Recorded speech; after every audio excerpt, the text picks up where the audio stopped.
name's Nate Gordon. I'm Director of Technology at Appcore. We deploy clouds for service providers. So the core premise of what we do is we deploy clouds for service providers based on Apache Cloud Stack. And we have a number of pieces of software on top of that as well for management and provisioning. So I'm going to demo today our new product coming out in January called Appcore Atlas. This product is focused around deploying private clouds based on Cloud Stack in 15 minutes or less. So since the process takes about 15 minutes and I've got about 20, I'm going to start the process real quick here. Within Atlas, I can go into my clouds. I can see a list of all my clouds that I have available. If I want to create a new cloud, I need to start with creating the management interface for that cloud. So this cloud is going to be from a physical server. I'm going to call it the Enterprise A hosted private cloud. And I'm going to provision it on my manager machine that I have here in my environment already. I'll show where these machines come from in a moment. Kicking that off is going to create a job in the background, and that job is going to do a number of things. It's going to validate the data that I've submitted, that it's good, that it's the correct versions of things, that the machine is capable of running Cloud Stack. It's then going to actually go through the process of installing Cloud Stack, database, configuring the database, making sure that the application actually starts, and then it's going to extract API information from it so it can be managed by Atlas from there on out. This process takes about 3 to 5 minutes. So while we're waiting for that, at the base level, Atlas is really trying to manage infrastructure. So within Atlas, we have a couple of core concepts. We have one, which is a resource pool, which is, it's a region, a data center, a section of a data center, but it's a container for some high-level resources. First and foremost, public networking. So those internet routable IP addresses used for the cloud are contained at the resource pool level. There's also VLANs that are being used for the customer isolation. And then template and ISO storage. If anyone's ever used Cloud Stack before, this would be analogous to the secondary storage that's used for Cloud Stack. Within my resource pools, I also have pods. And I can have any number of pods within a resource pool. It's where my hypervisors and volume storage are contained. So I've got, in this environment, I've got a few NFS shares and then a number of hypervisor machines. If we drill into my pod, I can see I've got some management networking assigned to it, so I know where my machines are in the network. I know what servers are available in this pod to provision with, and what active storage I have available as well.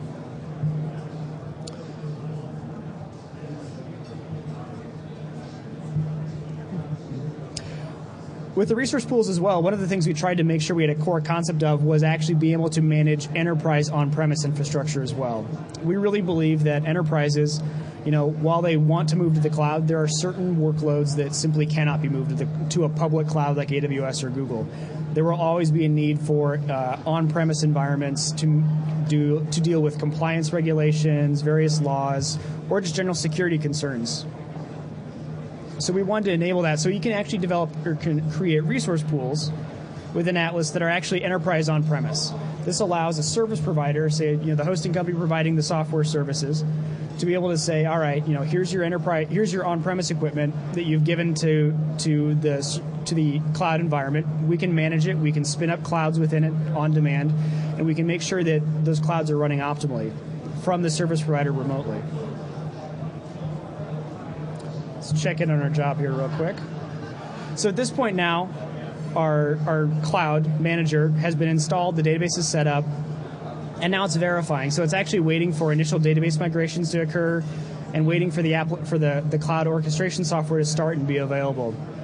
The end goal of all of these processes is that when any process is done, it's in a production-ready state. So that when this process is done, that manager will be fully configured and fully ready to be used. And as we can see, that live updated, now that process is complete. So from my clouds list here, I now have a new cloud here, Enterprise A hosted private cloud. And it has no zones associated to it. We've only created the management layer at this point. If I come in here, I can actually add a new zone. And this is where things get a little bit more interesting. So I'm going to pick a resource pool that I want to pull resources from. I'm going to pick a public network I want to allocate out. And I'm going to say I want 10 IP addresses from that network. I'm going to assign an NFS share for my template and ISO storage. I want 10 VLANs. I'm also going to pick a pod. So when I'm creating my resource pool or my zone for the first time, I need to kind of give some homes for a few pieces, namely the hypervisor and the primary storage. So I'm going to pick a primary storage. This is just an NFS share. And I'm going to pick a single host server. We have capabilities within this of supporting both KVM and Zen server to be able to be managed through this environment.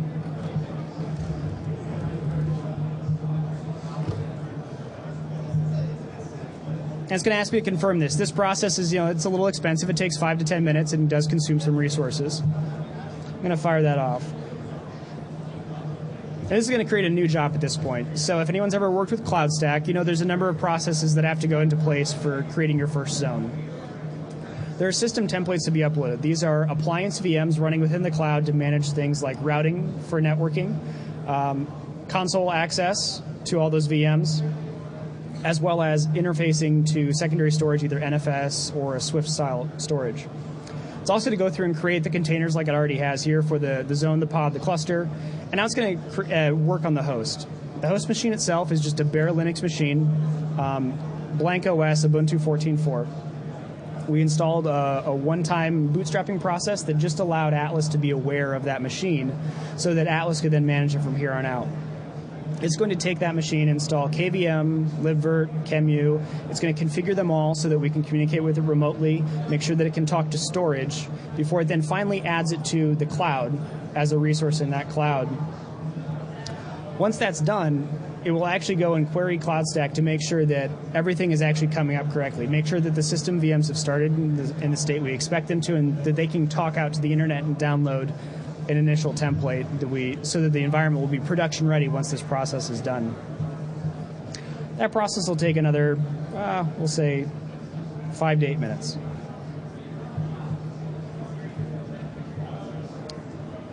In talking about infrastructure, so the bootstrapping process and what we need from servers. As Atlas stands today, all we require is a very base Linux operating system. We run a small Python script. On the back end, we're using SaltStack to do OS configuration. It's a great tool out there. If you've not used it and you like to do DevOps, SaltStack is a wonderful tool. That's my plug for SaltStack. But then, so that server registers itself with Atlas and it comes in as an unapproved server. As part of the approval process, we apply some base operating system config, making sure that things are configured with, say, VM or swappiness for memory management, basic OS configuration, things that are general purpose across the entire environment. And any kind of approval process fires off a background job where it actually goes through and runs through all those steps in the background. In of itself, and that approval went very fast, almost instantaneous. So, you can have any number of asynchronous jobs happening in the background while you continue to work on other things. So at this point now, our zone has actually been fully created, and we're just now validating it. So we've created a cloud, we have management, but how do we access it? How do we interact with it? We made a decision with Atlas to not try and reinvent the entire cloud interface. We really focused on the infrastructure and the provisioning portion of the private clouds. So we provide single sign-on links for clouds that are under Atlas management that you've been granted access to. So here with my public cloud and any of my other clouds that already existed, I have single sign-in links. I'm going to grant my user I'm currently logged in as access into that brand new private cloud I just created. This is the Enterprise A hosted private cloud. And you can grant a user access at any number of levels. The cloud itself can contain a hierarchy of domains. You can grant access at a specific domain level.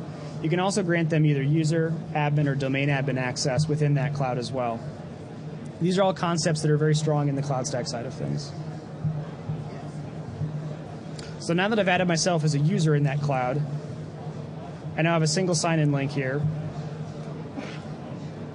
And I can sign into this cloud.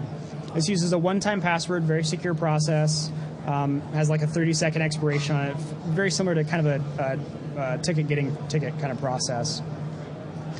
We have a custom plugin we've designed as well within CloudStack that allows this kind of communication, as well as then usage information to be extracted as well.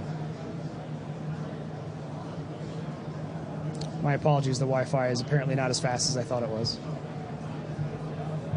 Checking on that job real quick. Just waiting on validate. So one of the other sides of Atlas that we've developed with custom plugins for CloudStack is extracting usage information.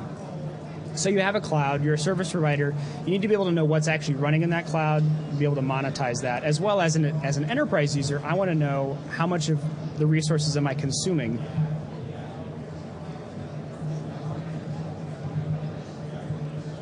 So here we've built in graphing capabilities and be able to extract out on a day-by-day basis that allows us to see, you know, what kind of resources are being consumed within my cloud on a given basis, day by day. So here we can see in my clouds I've got, you know, at a significant spike where I spun up a few more VMs a few days ago.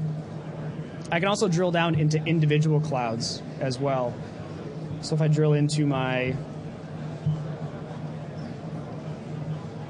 So this cloud was contributing about half of my total usage for this cloud on the compute side of things. And we're tracking a number of metrics for compute. We're tracking allocated CPU, allocated RAM, running CPU and running RAM. So VMs that are just idle, you know, they consume resources as well as running VMs.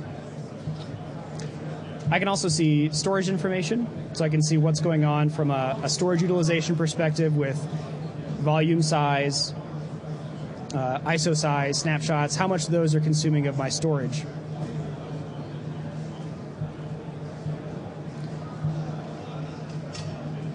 Check in on this job one more time here. So our create zone is completed, and our cloud is up and running. So if we actually come into our cloud, just a moment.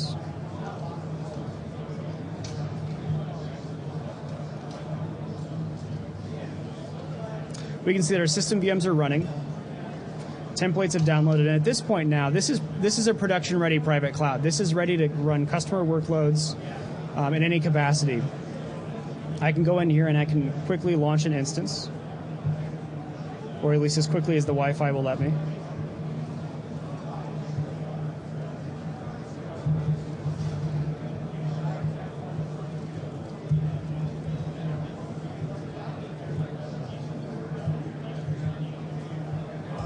No spaces. And this is going to create a new VM.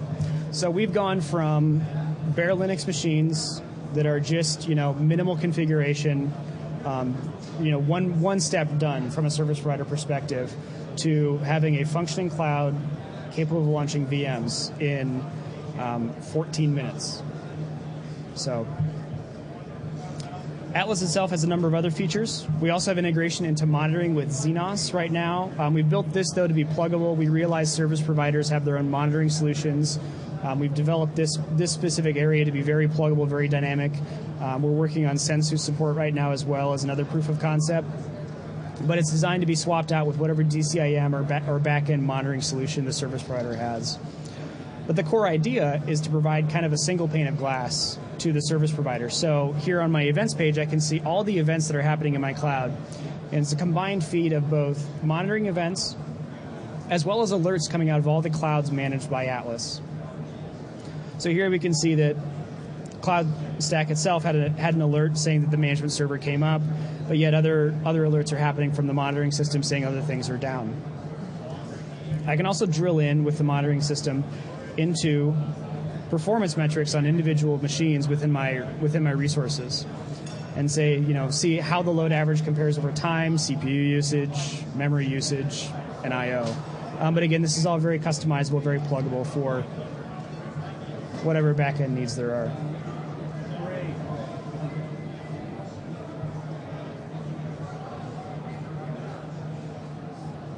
Any questions? That process went a little bit faster than I was expecting it to.